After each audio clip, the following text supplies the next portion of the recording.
ఆర్జికర్ ఆసుపత్రి వైద్యురాలిపై హత్యాచారం కేసులో దోషి సంజయ్ రాయ్కు ఇవాళ శిక్షను ఖరారు చేయనుంది కోర్టు.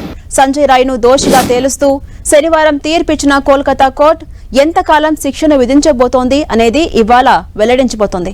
దీంతో కోర్టు ఏ శిక్ష విధిస్తుంది అనేది ఉత్కంఠగా మారింది.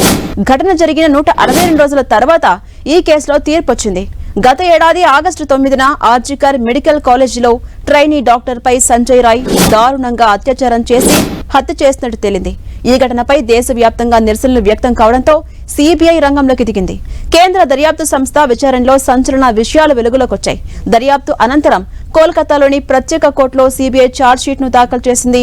నవంబర్ 12న విచారణ ప్రారంభమైన తర్వాత సీల్దా కోర్టు అదనపు జిల్లా సెషన్స్ జడ్జ్ అనిర్బన్ దాస్ సంజయ్ రాయ్ని దోషిగా తేలుస్తూ తీర్పునిచ్చారు. అయితే తనను ఈ కేసులో ఇరికించారని తీర్పు సమయంలో సంజయ్ రాయ్ కోర్టు దృష్టికి తీసుకెళ్లారు. శిక్ష ఖరారుకు ముందు మాట్లాడేందుకు అవకాశం ఉంటుందని సంజయ్ రాయ్కి న్యాయమూర్తి చెప్పాడు. నేరం జరిగిన ప్రాంతంలో సంజయ్ రాయ్తో పాటు మరికొంతమంది కూడా ఉన్నట్టు బాధిత జూనియర్ డాక్టర్ తల్లిదండ్రులు చెబుతున్నారు. ఇక మరోవైపు ఈ హత్యాచారం కేసులో సంజయ్ రాయ్ను కోర్టు దోషిగా తేల్చడంపై అతడి తల్లి స్పందించారు. తన కొడుకు తప్పు చేస్తే ఖచ్చితంగా తగిన శిక్షను విధించాలని పేర్కొన్నారు. తన కుమారుడు చేసిన తప్పును ఓ మహిళగా ఎప్పటికీ క్షమించబోనంటూ ఆమె ఆగ్రహాన్ని వ్యక్తం చేశారు. తనకు 3 కుమార్తెలు ఉన్నారని, వైద్యురాలు పడ్డ బాధ నరకం అర్థం చేసుకోగలనని ఆమె ఆవేదన వ్యక్తం చేశారు.